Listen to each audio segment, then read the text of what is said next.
കടന്നുപോയ സങ്കടപ്പെടുത്തുന്ന അനുഭവങ്ങൾ വെളിപ്പെടുത്തി കൊല്ലം സുധിയുടെ മകൻ കിച്ചു സുധി. ബാല്യകാലം മുതൽ നേരിട്ട അവഗണനകളെയും ഒറ്റപ്പെടലിനെയും കുറിച്ച് വികാരാധീനനായിട്ടാണ് കിച്ചു സംസാരിച്ചത്.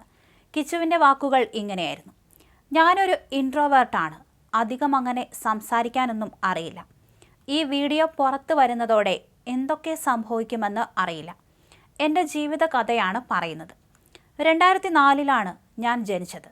എൻ്റെ സ്വന്തം അമ്മയുടെ പേര് ശാലിനി എന്നാണ്. അച്ഛനും അമ്മയും തമ്മിൽ അടിയായിരുന്നു. അതാണ് ആ സമയത്തെ എൻ്റെ ഓർമ്മ. എനിക്ക് 1.5 വയസ്സുള്ളപ്പോൾ അമ്മ വേറൊരാളോടൊപ്പം പോയി. 2-3 വയസ്സായപ്പോഴാണ് കൊല്ലത്തേക്ക് വരുന്നത്. അച്ഛൻ വേറെ കല്യാണം കഴിച്ചു. വീണ എന്നായിരുന്നു അവരുടെ പേര്. അതോടെ അച്ഛനുമായി കോണ്ടാക്റ്റ് ഇല്ലാതെയായി.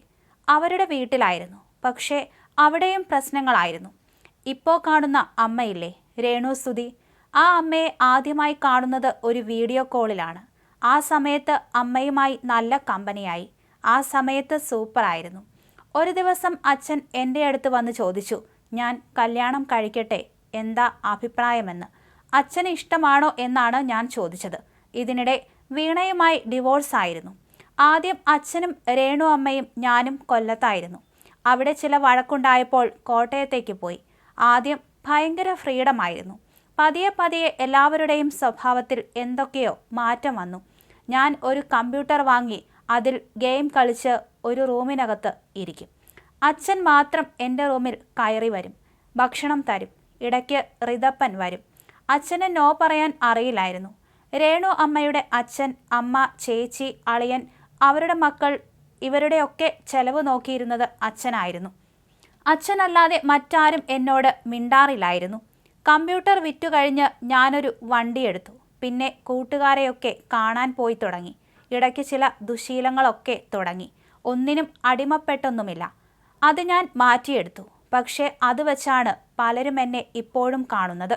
ഇടയ്ക്ക് ഷൂട്ടിങ്ങിന് ഞാനും അച്ഛനും ഒരുമിച്ച് പോകുമായിരുന്നു. അപ്പോഴാണ് ഞങ്ങൾ സംസാരിച്ചിരുന്നത്. അമ്മയ്ക്ക് അതും പ്രശ്നമായിരുന്നു.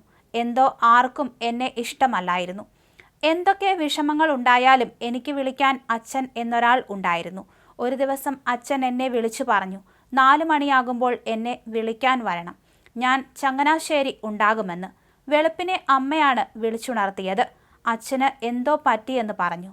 ഞാൻ അനൂപേട്ടനെയാണ് ആദ്യം വിളിച്ചത്. അച്ഛന് എന്തു പറ്റി അനൂപേട്ട എന്ന് ചോദിച്ചു. രക്ഷിക്കാൻ പറ്റിയില്ലടാ, സോറി എന്ന് പറഞ്ഞ് അനൂപേട്ടൻ കോൾ കട്ടു ചെയ്തു. എൻ്റെ ശരീരം മുഴുവനായി തണുത്തുപോയി. എന്തൊക്കെയാണ് നടക്കുന്നതെന്നൊന്നും ഞാൻ അറിഞ്ഞില്ല. കൊല്ലത്ത് കൊണ്ടുപോയി കാണിക്കണമെന്ന് ഞാനാണ് അനൂപേട്ടനോട് പറഞ്ഞത്.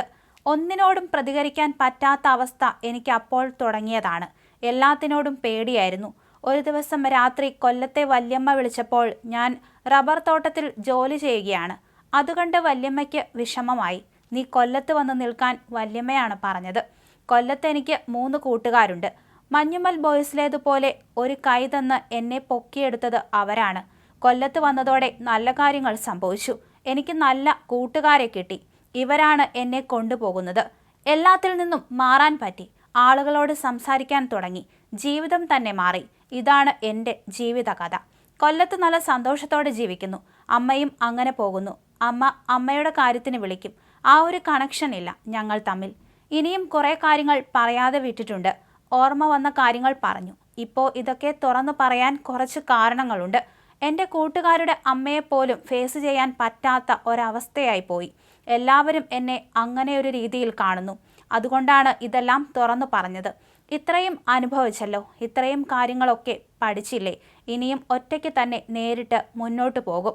ജീവിതത്തിൽ നടന്ന 20% മാത്രം കാര്യങ്ങളാണ് ഇപ്പോൾ തുറന്നു പറഞ്ഞിരിക്കുന്നത്. കിച്ചുവിൻ്റെ വാക്കുകൾ ഇങ്ങനെയായിരുന്നു.